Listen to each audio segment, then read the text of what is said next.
I may agree with you, but then, you know, some people will say that civil servants also fear PAMSECs. Recently, I had cause to use a government hospital, and I could tell the difference from the day before when there was no PAMSEC visited and the day when a PAMSEC was scheduled to visit. They were, you know, the hospital was in a totally different state. I could not even believe that that was a government hospital in this country. Beautiful, you nailed it. So that PAMSEC had been PAMSEC of that ministry, I guess.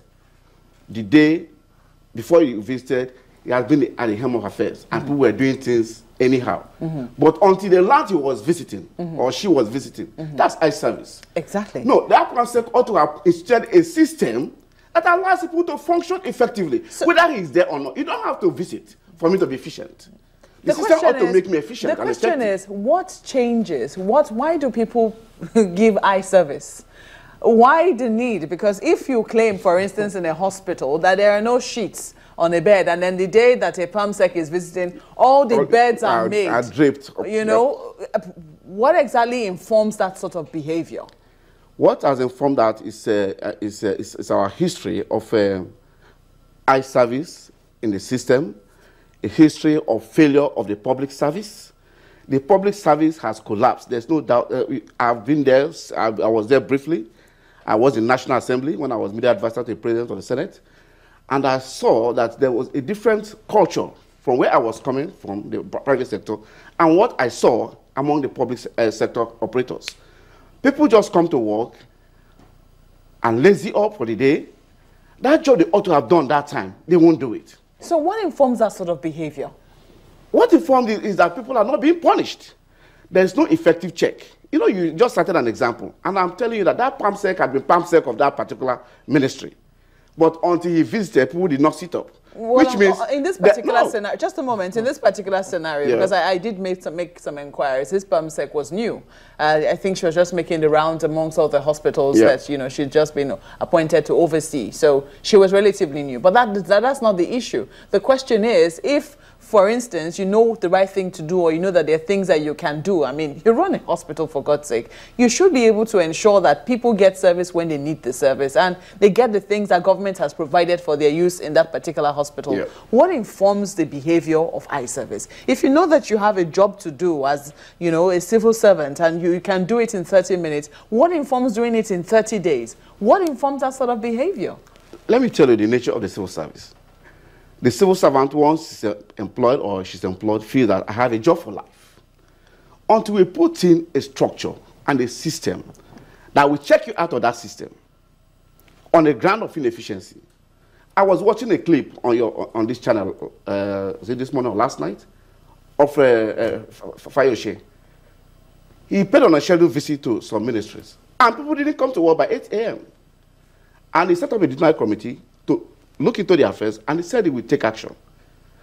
Now, if you have a system that has been operating that way, it doesn't have to take the governor to do that. These people have their PAMSECs. These people operate in a system where you have supervisors, you have managers, you have PAMSEC, you have all sorts of people. But those other PAMSECs, because they are indolent, they are ineffective, because they have a job for life. Once you get this government job, you know, it's like a life insurance. But if in the private sector, if you don't do your job well, they check you out. Let's stretch this a little further. Other states, I mean, you're a publisher. You must have visited some other states and interacted with people. Yeah. Have you noticed any change in terms of, it's a democracy, I mean, are people able to ask their questions without fear or favor, irrespective of whose ox is God?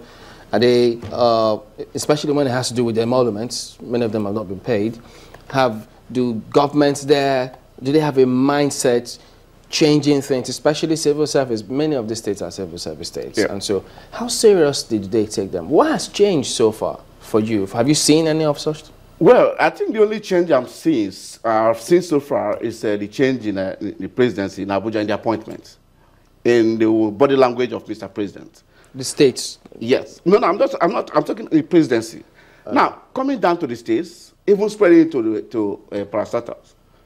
Because we are in a change environment or change era, I want to challenge you.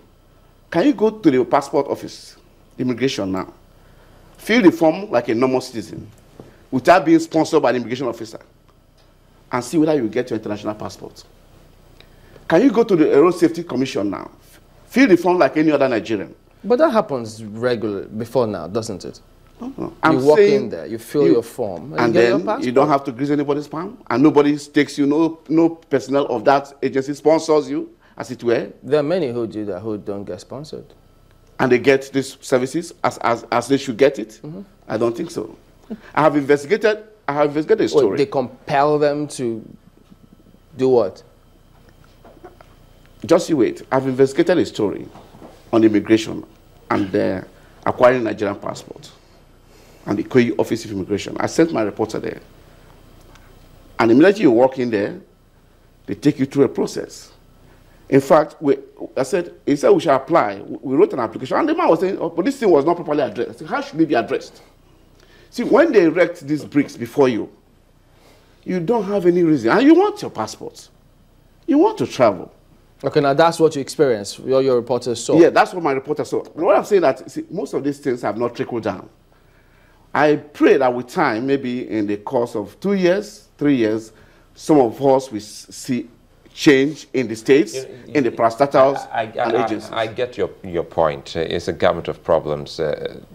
Different offices, ministries, agencies, parastatals, things must work without being prodded. You know what you should be doing, what you That's should the way have it done. should be. That's the way it should be. But it's not been so. How do we, because now we're leaving the government now and trying to look at ourselves, how do we make it work, a process, a system that works by itself? See, crime thrives in a system where crime is not punished. If people are punished, especially in the public sector, we don't punish people in the public sector. You work in a private organization, you can be surcharged in this place. You can be sent packing. You can be suspended. These are instruments that beget discipline in a workplace. In the public service, once you are a staff for life. You are waiting for your retirement. In fact, you start calculating 35 years. I'm going to give you 35 years, barring age. So if we punish people, don't they get punished in public? No, they don't get punished. I'm here to see a civil servant who was dismissed on account of inefficiency. Well, is it that the civil service rules, prohibit punishment? It doesn't. There must be rules that enshrine discipline. But rules and laws are applied by men. Where the people that are supposed to apply it, if you have a supervisor or a coordinator who doesn't come to work early, if you have a state coordinator of an agency or a parastatal, or even have a permanent secretary who has this laissez-faire attitude towards his or her duty, the tendency is for everybody under that person to follow suit. I think that's the reason why we're having what we see, the miasma, the decay in the public sector. So people should be punished. You're advocating what? Reform in the public Serious reform, and the fact that, look, when you have a public service job, it's not a job for life. How do you start? People must clean people have formatted their brain with that mentality that once I get a civil service job, I can go and trade. End of the month, I'll pick my salary. You know, I'm not trying to stop you in your track. Is I saw the picture you're painting to the extent that we have seen some individuals who have come from the private sector to run the affairs of maybe an agency of government in the public sector, and things work perfectly well because of this individual. But as Mark asked, it's not as if it's enshrined in the books of the public sector that you can't sanction anyone, but it's never followed. I'll give you an instance. There's this head of a commission, a very critical commission in this country, who wanted to punish a very low officer, I think a level 8 officer. And I'm talking of the head of the commission, constitutionally appointed. And what they did was to, of course, issue a query to this person. In the course of answering the query, an emir had to call this man because the guy to be punished from somewhere that has an emir had to intervene. And the man was telling me, can you imagine, for just this little thing, I can't make a change? That even an emir had to call me, not to punish. What the man did to save his, I don't want him in this environment. He now sent him to one of the state offices. But the guy will go there, can continue with his discipline. But you know, the point is that the Nigerian system should detach itself from those that run parastaals and ministries so that they can effectively run it as a private enterprise. Punish crime for what it is. And then get people of this mentality that once I have this job, I have it for life. It doesn't matter whether I come to work or not, whether I do the right thing or not. I think until we get those reforms right, we're not making progress. But is it a long way off from the kind of Nigeria you want to see? It's a long way off, but I think with it's a long way off. There's no doubt about that, because there's no magic anybody will win, magic wand anybody is going to wave.